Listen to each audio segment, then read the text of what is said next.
Tanzania Health Opportunities, delivering healthcare to rural and underserved communities.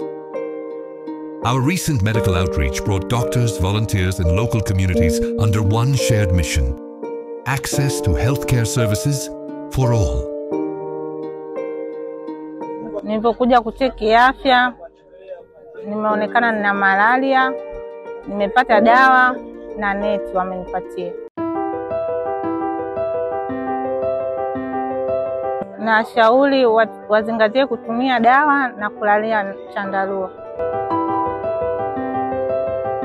In Tanzania, non-communicable diseases cause 1 in 3 deaths.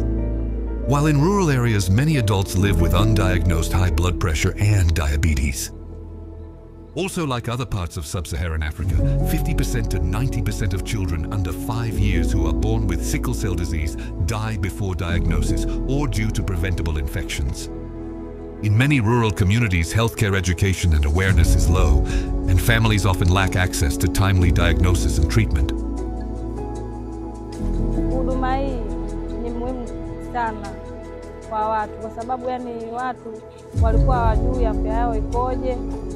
Kwa hiyo hapa leo wamenufaika kwa kujua kwamba wana magonjwa mbalimbali na kupatiwa dawa na wataweza kupona. THO, together with our partners, we are working to change this reality through health education, prevention, screening, and treatment.